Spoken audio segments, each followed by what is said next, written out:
going to teach me about? The Appalachian temperate rainforests. So the reason why I'm saying temperate rainforests instead of temperate rainforest, as you might expect with like the Amazon rainforest or something like that where it's singular, is because this is a range of forests and it's not just one singular area. So they're concentrated primarily in western North Carolina and eastern Tennessee. So that kind of like overlap between those two states is where you're going to find most of them. But it's certainly not limited there. There's actually a lot of locations in West Virginia. But these temperate rainforests are found all throughout Appalachia and like little tiny islands. So there's a little bit in Georgia, Virginia, South Carolina, Kentucky. I saw a source that was trying to argue that the Poconos were part of it, but I don't really think that's Appalachia. But just kind of a little bit more fun here in Pennsylvania, but I'm not really sure that will count. So something I want to talk about is what makes something a rainforest. So do you have like a guess? Give me a guess for like how much rain do you think a forest needs to have? To be a rainforest? To be a rainforest. Like give me like centimeters. Centimeters? Yeah. Is 100 too much? 100 is not enough. Not enough? 100 is not enough. 1,000? Okay, you really got it. But you were close. It's 140 centimeters. I was so close the You were first super time. close, you were super close. But that's where people tend to expect to see. There's like some debate in different communities over what is and isn't, but that tends to be around the area that people agree upon about tropical versus temperate. Temperature? Yeah, it's all temperature. So to be temperate rainforest, it needs to stay between about 39 and 55 degrees Fahrenheit, or about 4 to 12 degrees Celsius. So they're much cooler than you would expect from like the Amazon or something like that. And something that is super, super interesting about specifically the Appalachian temperate rainforest is that they're also considered cloud forests. Which is like it's a really cute term. But essentially what it means is that there is so much cloud cover in these rainforests that it kind of drives a name for it, and that's where a lot of the precipitation comes from. So in the high elevations, the mountains are covered, the highest peaks are covered in clouds for 65% of the growth season, which keeps a lot of the water trapped in there because it can't really evaporate. I wish. It can't evaporate or transpire like up and away because it's right there. Another really big interesting part about rainforests in general are their ecology and their biodiversity. So a really fun fact about the Appalachian rainforest is that they are the most diverse temperate region in America. So far, this data comes from the National Park Service. They have discovered 19,000 different species in this area, but it's estimated that there's over 100,000 different species. So this includes everything from animals like birds, mammals, amphibians, to plants, fungi, lichen, etc. So there's a huge range of species. In terms of animals, there are several large species living there, like black bears, white-tailed deer, turkeys, and peregrine falcons. And it has the highest biodiversity of mollusks and millipedes in the United States. And in terms of the world, this one's kind of silly. It has the highest concentration of salamanders. That's so awesome. Which is really special because salamanders are super, super at risk. Oh. I was gonna say they're super cute, but they are super, super cute. I love them. But amphibians, unfortunately, are very easily susceptible to like changes, not only in climate but also invasive species. So that's part of why protecting these forests are so important. Is because amphibians like frogs and salamanders are already highly endangered and going extinct at a rapid pace. So when you have an area with the highest concentration of salamanders in the world, it's super important that you keep them safe long. Yes. Well, yes. And another fun fact about these salamanders is that they are endemic to the temperate rainforest, the Appalachian rainforest, I should say. So endemic is a term that means that they are not found anywhere else on Earth. So not only is this the highest concentration, but you have many species that are only found there, and so they need to be protected. I think the red-cheeked salamanders are really cute, so I have a little picture of them. This is what they look like. They're such a little dude. Look at his little cheek right there. So cute. So that is a little bit about the ecology and why it's like super important to protect them. But I also want to talk about the history of this region, because like a lot of eastern United States, there is a really tragic history, especially in relation to Native Americans and colonization. So in the pre-colonial era, there was a lot of Paleo Indians and Native American populations living there, centered primarily in the river areas. But once the colonists came in, overhunting led to the near extinction of bison and elk, as we might know. But it also led to a lot of native species like black bears, red and gray wolves, river otters, and mountain lions having to be overhunted from that area, and so now they're no longer found there. It also led to the introduction of many invasive species like rainbow trout and wild boar, which continue to harm the ecosystems today. Furthermore, during the Civil War era, there was a boom in mining in the Appalachian region, as I'm sure we are all well aware. But something really fun is, what do you expect they were mining for in these rainforests? Think Appalachia. What's Coal. Yeah, you think coal, because most people tend to associate Appalachia with coal. But rainforests were actually really well situated for mining of mica. So that was the primary mineral that people were looking for when they were setting up these mining operations. Then part of those mining operations led to a lot of deforestation and logging of the areas, which got so extreme that a lot of watersheds, because they were cleared, further downstream there was a lot of flooding. So in 1911, the federal government bought up a lot of the lands, and then starting in 1916, a lot of parks and forests started to be put into place as protected federal land. There are things like the Great Smoky Mountains, the Monongahela National Forest, which I've actually been to. It was really gorgeous. Gorgeous State Park, DuPont State Forest, and yeah, so there's a lot of really cool protected land now to stop it from being overlogged. The last thing I want to talk about is how this narrative around Appalachian forests are political. So typically when people, especially on a national scale, tend to think of Appalachia, they associate it with that mining, with that destruction, with coal.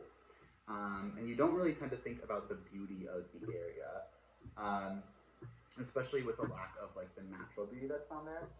And when you put that perspective of beauty on Western states like California, Colorado, Hawaii, or you put it on regions that have like beautiful beaches like the Great Lakes, New England, Florida, you kind of leave behind a lot of areas, and that kind of narrative just continues to build.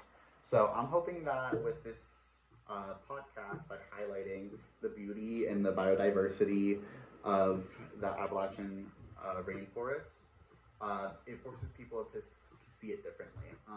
Something that I found kind of depressing when reading, when looking at like national parks, because that's when people tend to associate like beauty with, like those tend to be like kind of like the focal points of environments in the United States. There are only 4 or 5 national parks in Appalachia, and there are 8 national parks in California alone. Yeah. What? So it really kind of demonstrates how much of a toll colonization did have on this area. That's undeniably a factor of this.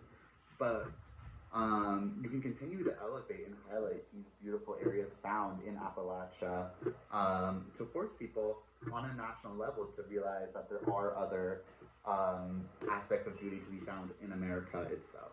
So yeah, that was my piece on the Appalachian temperate rainforests. Now I'm going to teach Evan about Jean Ritchie. Can't wait. Which he might know a little bit about because I was streaming her. She's a big fan, so I've heard it all so far. Heard a little already. So some background details about Jean. She was born in December 1922. Dang. Yeah. She was born in the Cumberland Mountains of southeastern Kentucky, and she's actually known as the mother of folk, which not that many people know. I mentioned Jean Ritchie earlier, and everyone went, "Who is that?" Who knew that? When I first started streaming. Okay, maybe that did. She learned traditional folk songs orally, passed down through generations and through her family and her community in Kentucky. But there's more to her than just being an artist, which we will hear about later. She's also accredited for reviving the Appalachian dulcimer. You know what a dulcimer is? That's an instrument? I don't know much more than that. It is a flat string traditional instrument that you play over your lap. So later into her life, she spent time collecting folk music as well, not only in the United States, but in Britain, Ireland, and Scotland, because actually she was a Fulbright scholar. Talking more about her family, because they were obviously a big part of her career. They were deeply dedicated to keeping traditional folk music alive and thriving. In fact, her father was a skilled dulcimer player himself, and he actually printed a book himself in 1910 of old song titled Lover's Melodies. Dang. They were dedicated. They loved their music. I think it's beautiful. But there was a story about how her dad, he was like a skilled dulcimer player, and he was like, "You kids cannot touch it. This is my pride, my joy. You can't touch it." And she would sneak and play it. Whoa, so by the time she was like a teenager, he was like, "Okay, you're old enough, I'll teach you." And she already knew how to play it, and he was like, "Naturally talented. She's naturally talented." She's a prodigy. But she just snuck and played it as a kid. It was really cute. She inspired a wide array of musicians, my favorites being Joni Mitchell and Bob Dylan. Do you like Bob Dylan? I love Bob Dylan. I like Joni Mitchell a little bit more though. Me too. I think Joni Mitchell's so much better actually. I love her. Anyway. Okay, let's get into her childhood. She's part of a huge family, the youngest of 14. Dang. And she was one of 10 girls who shared one room in their family's farmhouse. Oh my gosh. The Ritchies of Perry County were considered and celebrated as a great ballad singing family by folk song scholars. They're like literally the whole family is acclaimed in this way. I can tell. And folk music collector Cecil Sharp believes that it's possible that the Ritchie family songs were taken in by neighbors, relatives, friends, schoolmates, and even books that were then passed through the family. Okay, so now we're going to move on to her early life era. She graduated from high school, enrolled in Cumberland Junior College, which is now a 4-year University of Cumberland in Williamsburg, Kentucky. From there, she graduated from the University of Kentucky in Lexington. We got it. With a degree in social work. Social work? Yes, 1926. Whoa. During World War I, she taught in elementary school while singing folk songs with her sisters still in Kentucky. She followed the same path that a lot of people experience. I experienced this growing up in Appalachia, which is like leaving. So she did move to New York City. She got a job as a social worker in the Henry Street Settlement, which is a nonprofit social service agency that actually still exists today. Fun fact. It's in the Lower East Side of Manhattan. This is where she would teach her traditional Appalachian folk songs to the local children, and then she would also perform informally just at parties and small gatherings, which caught the attention of folk singers, scholars, and anyone who appreciated the folk genre. Yeah. So this would lead to her fame. This would lead to the first album, my favorite album. So during this time, she got the attention of Woody Guthrie, Pete Seeger, Oscar Brand. Yup. Yeah, they were like besties. Really? Yes, they performed together all the time. That's actually so fun. She also met Alan Lomax. All of which were accredited folk musicians and enthusiasts. She recorded several hours of songs, stories, and oral history for Lomax. And then in 1950, she got married to a Brooklyn-born photographer named George Pacau. This is important because he actually documented every detail from this time period on, which does preserve her history. Cute. I know, right? They're like literally lovers. Well, yeah, they're married.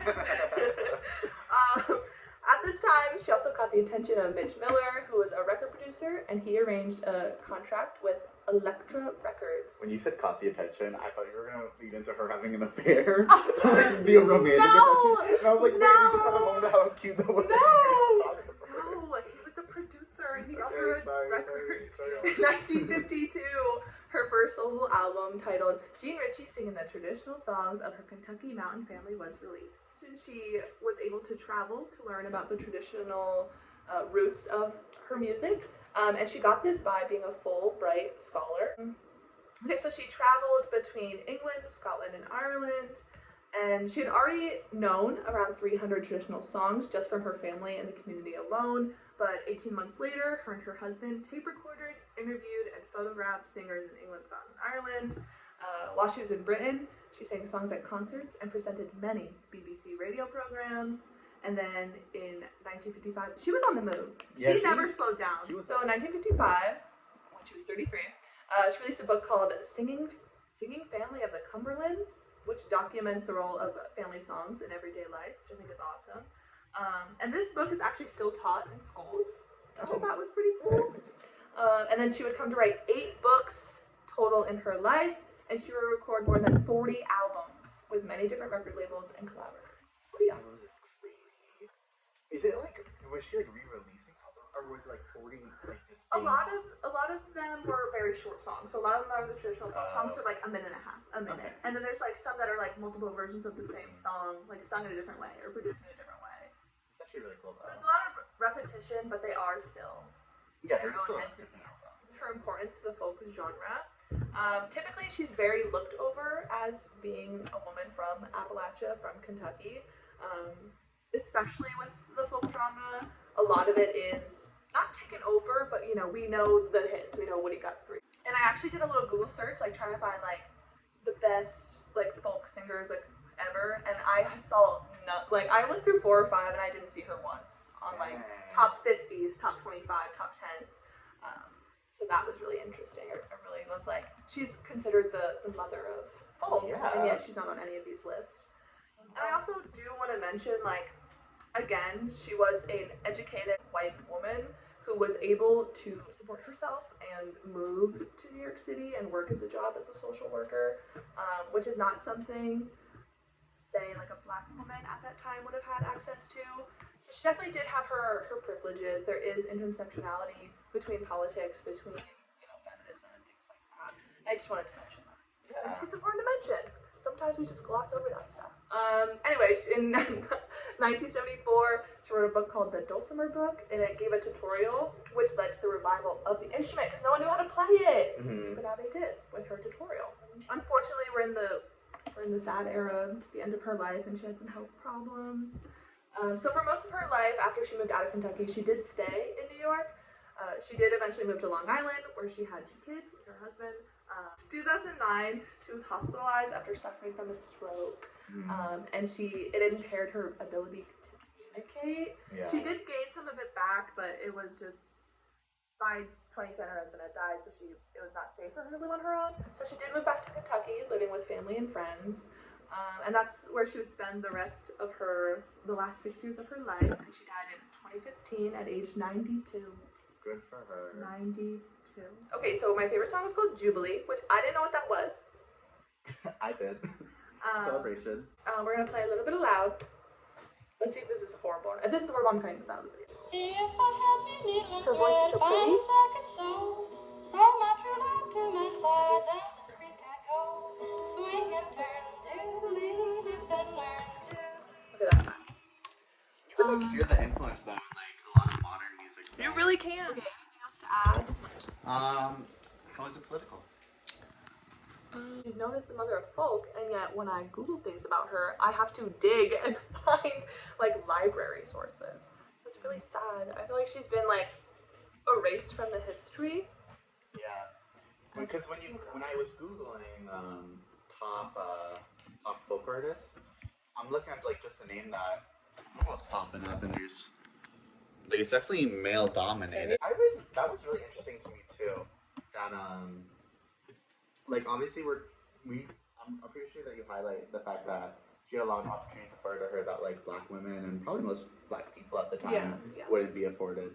But I was simply being a highly educated woman in the 40s, even as a white woman, is still an accomplishment. I can't figure out why, but usually when you hear stories about like educated women of that time, like their families were rich, or like, you know, they're well off in some way, or they had some kind of stakes in things like that. But I couldn't find any. Do you have any questions about the Appalachian rainforest before we end it? Which one would you want to go visit? Like Great Smoky Mountains is probably like the Appalachian National Park. So to see that in real life, I think would probably be mind blowing. Okay, this is the final end. We're saying goodbye. Yes, thank you for listening. Thank you for listening. Watching, unless you're just listening while you're doing something else, which is really fair. Yeah, which we support. I would do that. Mm-hmm. Bye. Bye.